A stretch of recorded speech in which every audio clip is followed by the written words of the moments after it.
So we talked about how the models use technological promises from uh, carbon capture and sequestration, bioenergy, and so on, which are not yet ready for prime time in terms of scalability and other issues, but we say models may be relying too much on those technological promises to offer pathways to meeting global warming targets, and of course countries can rely on them to submit their nationally determined contributions, and IPCC models look at the pathways and tell you about how extremes will change, how precipitation distribution will change, crop yields will change, health impacts, and so on and so forth. And yet we have to prepare for the possibility that we will hit net zero at some point this century, and then the global warming will peak, and then there will be a cooling. We may even hit some negative emission periods where we are drawing down much more greenhouse gases than the amount that we are emitting. So the question is, how do we prepare for such a post-net zero world? So the warming scenarios and the associated impacts in the physical, biological, ecosystem world and so on may be being looked at the models, but there are very few models which have looked at what the cooling rate would mean for distribution of precipitation, again, equity to make sure poor countries are not harmed again, like they are being harmed during the warming, not entirely being responsible for the emissions that are causing the global warming and so on. So all these issues have to be considered as well. So even though we have lots of uncertainties about hitting net zero, we must also at the same time think about what happens once we do achieve this goal, because the idea is that we have to achieve this goal. There's no choice in this matter, right? So this article writes an opinion about this with various issues that I'm going to include here in this podcast. Current greenhouse gas emissions will continue to affect the climate even after we reach net zero emissions. So cumulative carbon has a long residence time. It'll take time to equilibrate. So even when we hit net zero, the impacts will continue for some time, especially the warming, the glacier melt, sea level rise, and so on. We must understand how and prepare for a cooling planet. Okay, so this paper then looks at a framework for delivering climate projections consistent with the Paris Agreement. So remember, Paris Agreement is totally focused on global warming targets, 2 degrees C warming by 2100 with a probability of, let's say, 67%, and try to stay as much as possible below 1.5 degree pathway by 2100, again with a 67% probability. Then there is retrofitting of the pathways that also make sure that we are sustainable along the way, and that's projected or mapped onto the Sustainable Development Goals, which try to protect the poor people, the women, the children, and so on, to make sure the solutions are mitigation pathways are equitable and just, and so on. Keeping that in mind, this is looking at A to D instead of the traditional method of model intercomparison project, in which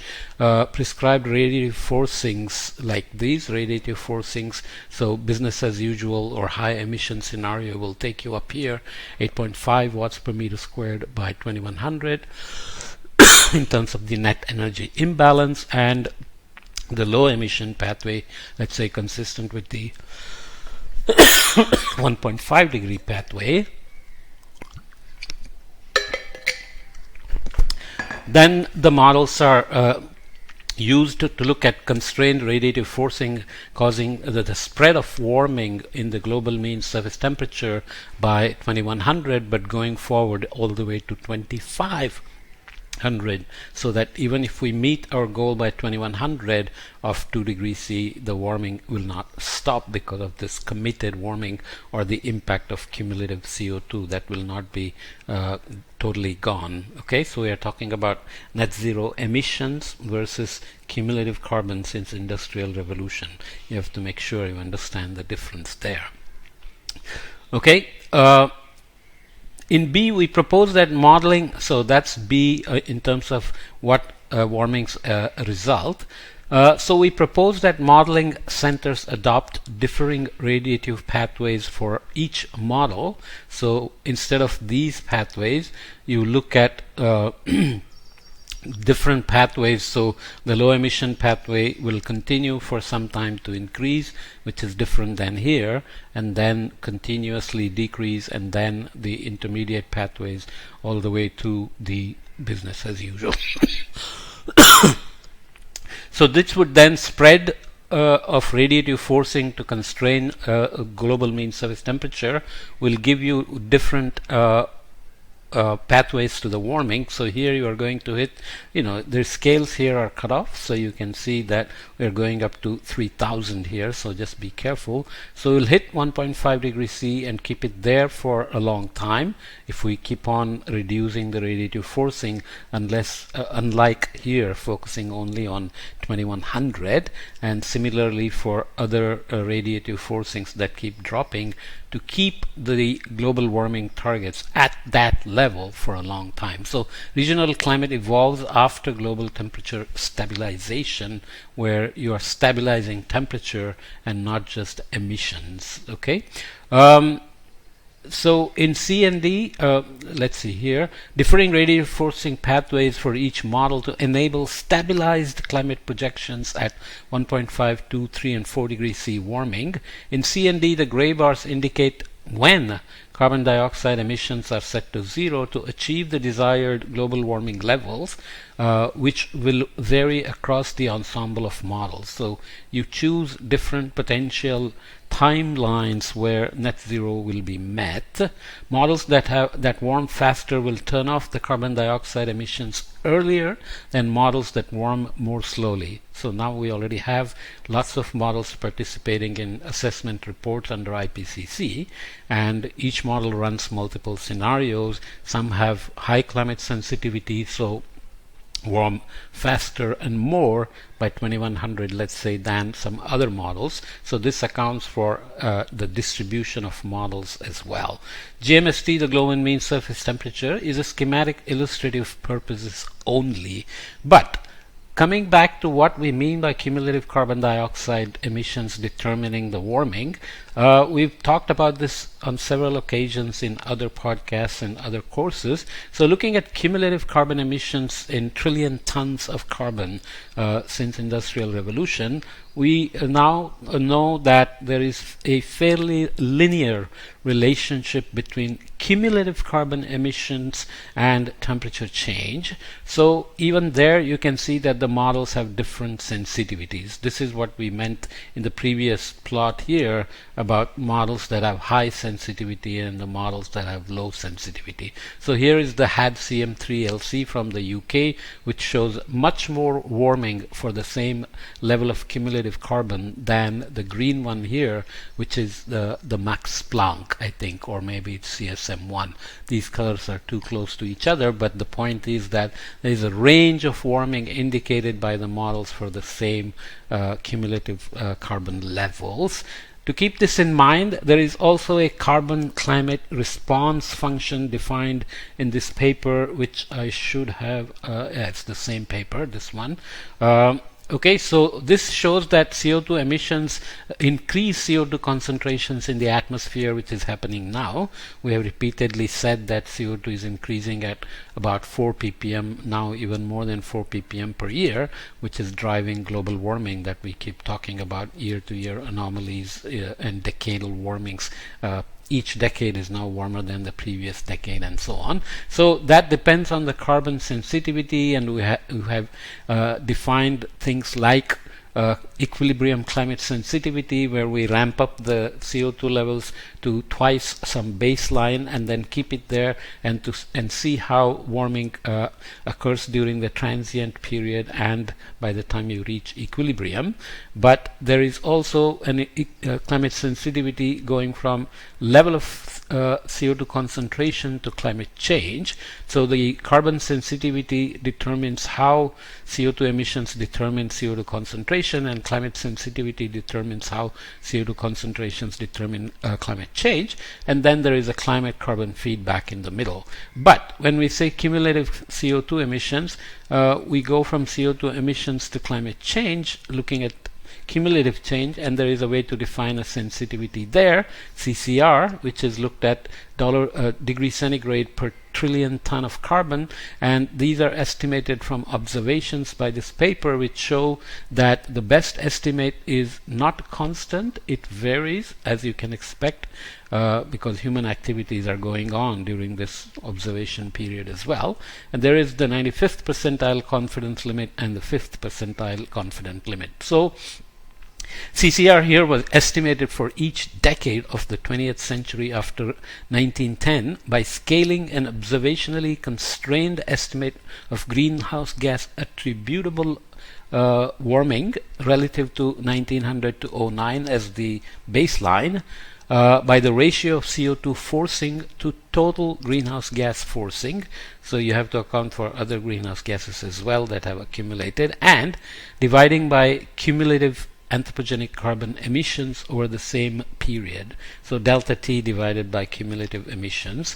This observationally constrained estimate of CCR is both stable in time and consistent with the estimate derived from models. Well, stable in time in the sense it's not wildly changing over this period.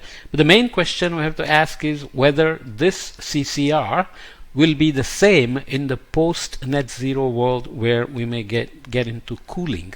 So what happens to cooling and that sensitivity, and how that will translate to climate impacts, especially in terms of rainfall changes and crop losses. This will be very critical, especially for the global south, who may again be bystanders, maybe not so innocent by 2100 or 2050, because they are continuing to grow in their economies and emitting more and more as well.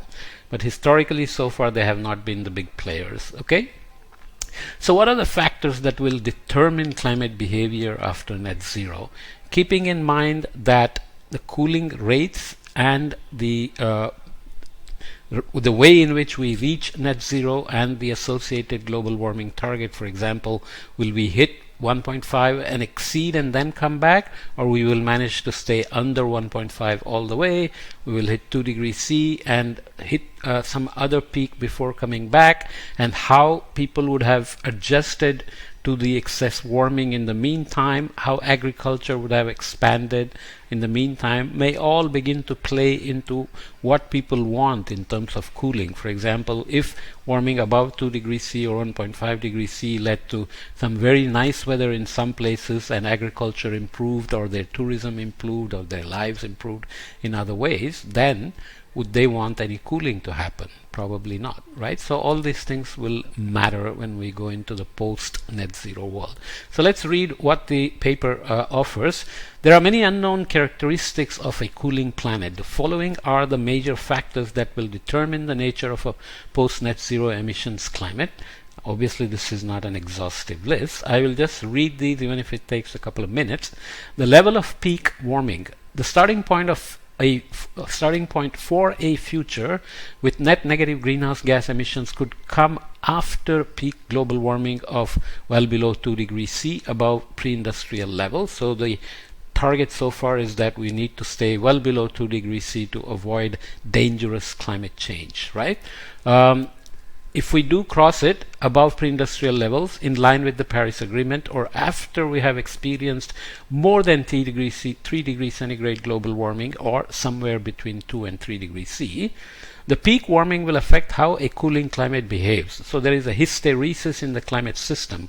The warming pathways, and the cooling pathways will not be the same in terms of how the ecosystems respond, how ocean responds, how atmosphere responds, how crops respond, how the entire Earth system behaves along the way, right, in the transient response. So we have to keep that in mind.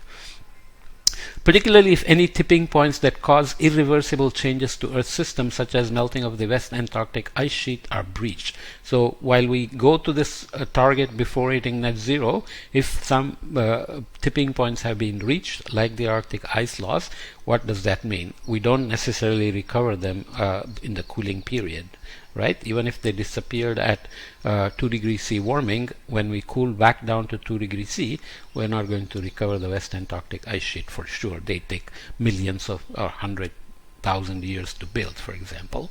Global mean sea level rise is strongly related to peak global warming and will continue beyond net zero regardless of the level reached. But its adverse impacts will be greater in a cooling climate after 4 degrees C warming as compared to 2 degrees C peak warming. So there is non-linearity in the impacts as well. Other effects of peak global warming are currently less well understood. These are again based on model projections, but nonetheless they are useful guidelines. The rate of global cooling will matter as well. Magnitude of global net negative greenhouse gas emissions will determine how quickly the planet cools, discounting short-term cooling effects such as those due to explosive volcanic eruptions. The effects of different rates of global cooling on Earth systems, including the biosphere, are unknown and are likely related to the preceding peak global warming level. So again, there is this non-linearity, asymmetry, hysteresis, whatever you want to call it. Economic and social costs of carbon uptake and non-CO2 mitigation to achieve global cooling may limit the rate of cooling that is pursued. So if we have hit net zero and then want to keep drawing down CO2, there will be carbon cost involved, social cost of carbon involved. Nothing is free. So how people have gotten used to the warming period and the warm temperatures and how much they want to keep paying for the future generations will play a role in deciding these things. A target for stabilized global mean surface temperature after cooling will play a role. From a geologic perspective, a justifiable aim for a future climate is one akin to pre-industrial conditions. With a response time of many centuries, the deep ocean is slowly being pulled away from its pre-industrial state. Warming has penetrated quite deep, and this will continue as long as greenhouse gas concentrations in the atmosphere remain higher than that of the Holocene. So let's say 280 ppm pre-industrial level. As long as we remain above this by some amount, the ocean will keep on doing its carbon cycle, solubility pump, biological pump, and CO2 will keep increasing in the deeper ocean as well. Right, and this will continue as long as greenhouse gas concentrations in the atmosphere remain higher than that of the Holocene. Meanwhile, human infrastructure and trade networks will have experienced some degree of acclimatization to an anthropogenically warmed climate by the time peak warming has passed. So we are already getting used to warming. It may well be that most suitable target global temperature will depend on whether the priority is to protect the world's people or to limit the long-term damage of human activities on ecosystems, the cryosphere, and other Earth systems or Earth system components that determine Earth's suitability for human civilization. So what will be our holistic goal? Will we want to protect as many species as possible or just focus on us? Those kind of questions can matter. These priorities will not be mutually exclusive, but currently we do not understand their relationships to each other. There is a major research deficiency that limits even a basic understanding of the impacts of different temperature targets after global cooling. So we have thought a lot about 2 degrees C warming, 1.5 degrees C warming, but in the cooling phase we haven't thought much about that. This is not an exhaustive list, and other factors such as methods for carbon uptake used to achieve net negative greenhouse gas emissions and the evolution of carbon sources and sinks will also affect how climate evolves beyond the point of net zero. I have one more figure which I think I have forgotten here, so I will include that and continue this in a second. Sorry about that. So this figure again from the same paper that appeared just now in August 2022 looks at the factors that will influence the nature of a post net zero climate. Okay, so we are looking at the warming we have already accomplished, and then we have to see where peak warming, the maximum level of global warming, and when it will occur. So we have broken the time here and made it kind of qualitative here because we don't know where this will happen. So there is a range of things and range of time scales and levels. The rate of cooling then has to be considered. So the speed of global cooling due to different net negative greenhouse gas emission pathways are shown here, and target global temperature where we want to stabilize a climate. Okay, so if we have a peak warming of 3 degrees C with a fast decline to early 21st century and then stabilized here, so you will end up with a range of temperatures as well. So this is the peak warming of less than 2 degrees C and less than 1.5 degrees C with respect to the pre-industrial level. So what are the factors? Peak global warming rate of cooling and target global temperatures will all determine how the Earth's climate behaves after net zero emissions are achieved. The global mean surface temperature series from Berkeley Earth is shown in black here, relative to 1850 to 1900 baseline, which you have looked at several times, and we see the accelerated warming in the recent decades. 3 illustrative scenarios that would result in different short-term and long-term climate changes are shown in red, orange, and blue. Gray shading indicates the timing, indicates the global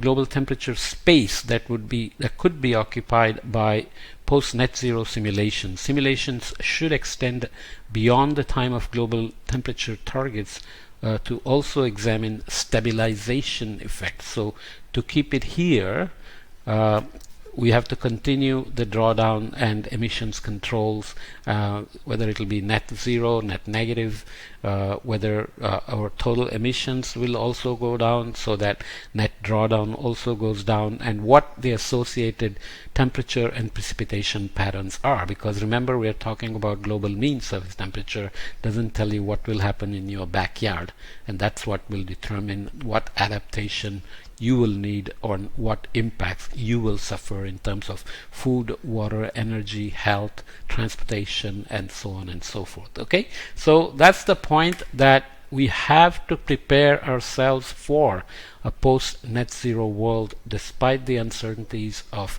when and how we will get there. Okay.